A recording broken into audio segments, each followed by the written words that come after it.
You feel so awkward. You're at work or the grocery store and everyone is staring at your forehead. You can see them wondering, why does this guy have dirt on his face? Today, millions of us will walk into church and have a black cross traced onto our skin. We'll wear it to meetings, at the dinner table with our kids, and out in the world. But have you ever stopped to ask, why? Ashes have been the symbol of penance for over 3,000 years. Today, we're going to take a brief look at the historical roots of this tradition so that you can wear this mark with total conviction. Let's dive in. Long before the coming of Christ, in the Old Testament, ashes are a sign of repentance. In Jonah 3:6, we see the king of Nineveh, who has just heard Jonah declaring doom on the city in 40 days. The king of Nineveh does something unheard of. He rises from his throne, he lays aside his robes, and he sits in ashes. In Daniel 9:3, we see Daniel using ashes as a tool for spiritual combat.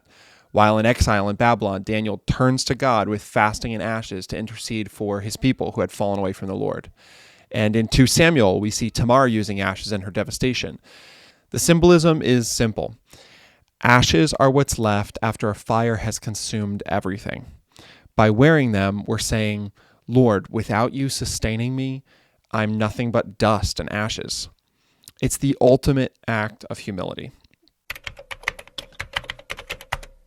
In the early church, there were also these ancient formal penitential disciplines that predated the sacrament of confession. It was like a spiritual rehab, and it consisted of 4 classes of penitents who were doing public penance as a result of committing a grave sin, usually something like apostasy or murder or adultery. When a person committed one of these sins and sought reconciliation for it, they would present themselves to the bishop on the first day of Lent. He would sprinkle ashes on them or place them on their heads and clothe them in sackcloth. They would abstain from receiving communion all during Lent up until Holy Thursday, when they were then accepted back into the church. Over time, the traditions developed and changed, and eventually Pope Urban II in 1091 recommended the distribution of ashes on Ash Wednesday universally. That tradition has continued for almost 1,000 years and is the reason that you and I will receive ashes on our foreheads on Ash Wednesday.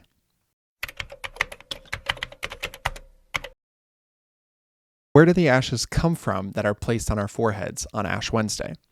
They're actually the burnt remains of the palm branches from the previous year's Palm Sunday. This is a powerful symbol in the liturgical calendar because the branches we wave to crown Jesus as Messiah and King are the same branches we burn to acknowledge our own mortality and sinfulness. It's a reminder to us how quickly the hosannas we proclaim on Palm Sunday can turn into the crucify hymn of Good Friday if we lose track of who the true source of our life is. So when the priest says those words to you, remember that you are dust. He's not trying to belittle us. He's trying to remind us of our history, that we're part of a lineage of people who, for thousands of years, have found their strength by admitting their weakness. I hope that knowing why you wear the ashes helps you to wear them confidently. If you learned something today, go ahead and hit that like and subscribe button. Doing this helps convince the algorithm that Catholicism and fatherhood are relevant and necessary on YouTube. Let's lead our families well this Lenten season. I'll see you in the next one. God bless.